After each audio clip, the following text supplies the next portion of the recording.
Hey, yuk sama Gon. Seperti biasa, bagaimana kabar kalian di minggu ini? Dimanapun kalian berada, tetap semangat beraktivitas ya nakama. Dan yang paling terpenting, jaga kesehatan kalian, oke? Manga One Piece kembali hadir pada minggu ini. Di berbagai forum pun sudah mengungkap isi bocoran manga One Piece chapter 1071 yang baru saja rilis. Sebelumnya, terima kasih kepada Redon dan juga Worst Gen Forum yang sudah membocorkan beberapa informasi ini. Meskipun beberapa bocorannya masih disembunyikan oleh leaker, kita nanti juga akan sedikit membahas mengenai apa saja petunjuk yang sudah leaker ini berikan yang akan menyangkut isi dari chapter ini. Flashback sebentar isi di chapter lalu yang dimana akhirnya sedikit demi sedikit kita sudah mengetahui bagaimana proses terciptanya buah iblis buatan. Itu pun diikuti dengan Admiral Kizaru yang sudah membawa armada besarnya menuju ke Egghead. Nah, jadi adakah hal yang mengejutkan lagi yang akan kita dapatkan di chapter kita kali ini? Hits seperti biasa ya, sebelum kita masuk ke videonya jangan lupa subscribe, like, dan share untuk bentuk support kalian atas channel ini ke depannya. Jika sudah, terima kasih banyak dan bersiaplah nakama. Tarik jangkar dan mari kita berlayar.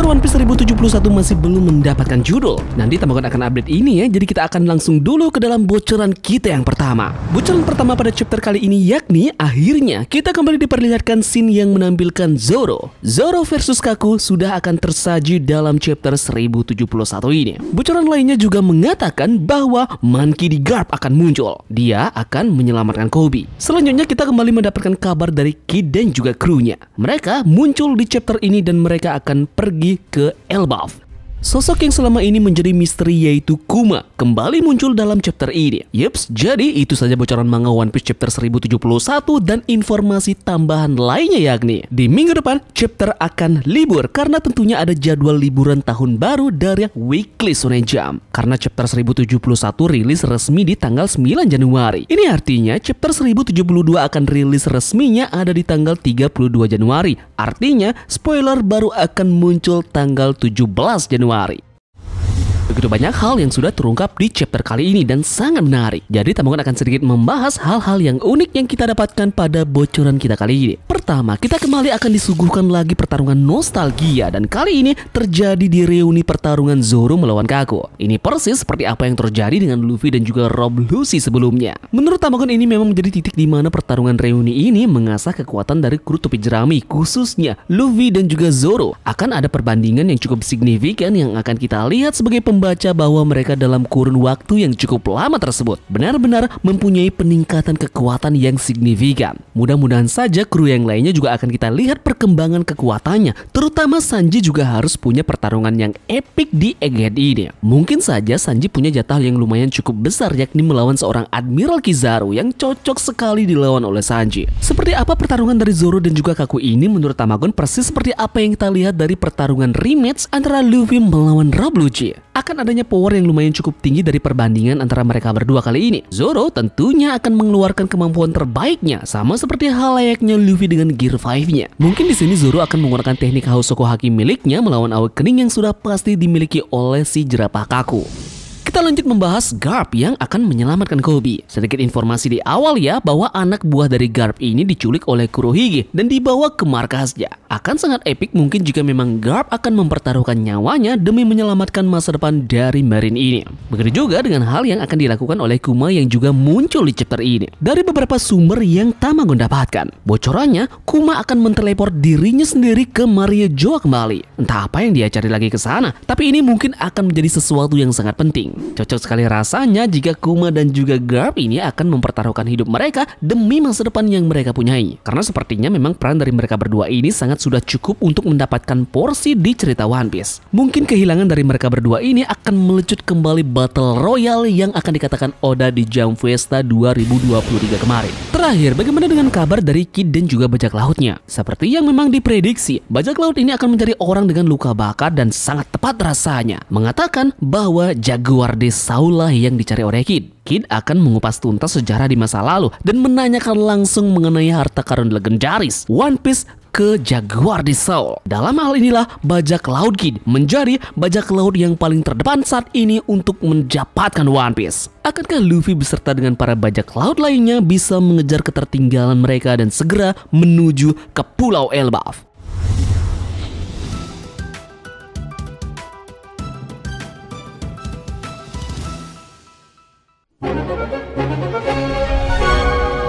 Seperti biasa, jika kita membahas tentang spoiler terbaru One Piece, kali ini Tamagon juga sudah siapkan beberapa informasi unik dan juga menarik terkait berita One Piece yang sudah beredar seminggu belakangan ini. Selain itu, Tamagon juga merangkum fakta-fakta dalam One Piece yang mungkin belum kalian ketahui dalam video kita kali ini. Kita akan mulai dulu dari berita produksi dari One Piece live action yang akan diadakan oleh Netflix. Lagi-lagi kita mendapatkan aktor yang akan memerankan karakter One Piece live action, dan kali ini ada dua artis yang akan memerankannya. Gena Galloway akan memainkan Belemere, sedangkan Nanhala Morgankutu akan memerankan karakter Lucky Rock. Misteri dari karakter Nami masih saja memunculkan banyak sekali pertanyaan, mulai dari di mana dia berasal dan siapa kedua orang tuanya. Kita benar-benar tidak tahu apa-apa tentang asal-usul Nami, tetapi Oda mengatakan bahwa Nami dikaitkan dengan Swedia. Nami jika berasal dari dunia nyata, dia akan masuk ke dalam kewarganegaraan Swedia. Nah, dalam One Piece, Swedia dikaitkan langsung dengan nama kota Birka, yaitu kota bulan kuno. 1100 tahun yang lalu, Birka adalah kota Viking penting yang terletak di Swedia. Nah, apakah background dari Nami ini memang orang Birka? Dia erat juga kaitannya dengan nomor 16. Bisa kita lihat banyak sekali Nami punya hubungan dengan nomor 16. Dragon Ball kita ketahui semua ada yang namanya Android 16, yang dimana itu merupakan robot ciptaan dari Dr. Gero. Oda Sensei sendiri sangat terinspirasi dari Dragon Ball, dan penggambaran dari karakter Nami di awal ini adalah seorang wanita yang menggunakan kapak besi serta tangan robot. Nah, apakah Nami juga ada hubungannya dengan yang namanya robot? Banyak sekali kan pertanyaannya mengganjal. Jadi kita akan bahas buat teori khusus mengenai Nami ini, oke? Pastikan kalian bunyikan lonceng notifikasinya agar tidak ketinggalan update terbaru dari Tamagon. Lanjut, yang menarik juga dibahas yakni bagaimana terungkapnya salah satu tamu Big Mom di Whole Cake Island, yaitu seorang rentenir yang bernama Dufil yang memberikan dana penelitian untuk organisasi Merge. Mungkinkah Dufil ini terinspirasi oleh pengusaha Amerika dan Ticon Seldon, yaitu Adelson yang menjadi salah satu orang terkaya di dunia versi majalah Forbes. Wajahnya juga sangat terlihat mirip ya. Adelson adalah presiden Las Vegas Sands Corporation. The Las Vegas Sands Corporation memiliki kasino yang terletak di Hotel Palazzo. Nah, kasino krokodil di Alabasta disebut sebagai Rain Dinner. Bisa jadi terinspirasi juga oleh hotel mewah yang juga memiliki kasino di Las Vegas. Dufil sendiri diperkenalkan di chapter 860. Kita lihat pada cover story di chapter 860. Yaps, di sana jelas ada krokodil. Kesimpulannya adalah, apakah krokodil ini punya keterikatan dengan Dufil? Apakah memang peran dari krokodil membentuk organisasi Cross Guild adalah untuk menjadi sumber dana terbesar yang dimiliki oleh organisasi tersebut? Di chapter terbaru, kita mengetahui semua bahwa semua Serapi memiliki darah hijau yang dimana itu adalah wujud dari ekstrak simbolis dari kekuatan buah iblis Paramecia buatan. Itu dilihat langsung dari pergelangan tangan dari para Serapim ini yang di dalamnya terdapat darah hijau tersebut. Nah, melihat hal ini, kita sudah mengetahui bahwa dua Serapim, yaitu S-Snake dan juga S-Hark, sudah memiliki kemampuan buah iblis Paramecia. S-Snake memiliki Meru Meronomi, sedangkan S-Hark dengan Sui Sui Nomi. Nah, jadi tinggal S-Hawk yang belum dimunculkan kemampuan buah iblisnya. Serapim ini tentu saja punya kekuatan buah iblis juga, karena terlihat juga dia mempunyai darah hijau yang sama seperti teman-temannya. Nah, jadi kira-kira kemampuan buah iblis apa yang cocok Vegapunk sematkan ke tubuh dari Serapim S-Hawk ini? Ada banyak sekali kan tipe buah Paramecia yang kemungkinan bisa jadi cocok dengan Serapim Mihawk ini. Bisa saja Fua Fua Nomi milik Shiki, ataupun Supa Supa Nomi milik Dust Bones, yang dimana Serapim Mihawk ini bisa jadi sangat cocok memiliki tulang layaknya pedang seperti Mr. One. Ini akan sangat cocok kan dengan gaya berperang yang dimiliki oleh S-Hawk. Bagaimana menurut kalian? Yaps, mungkin itu saja yang bisa Tamagon sampaikan terkait dengan bocoran manga One Piece chapter 1071.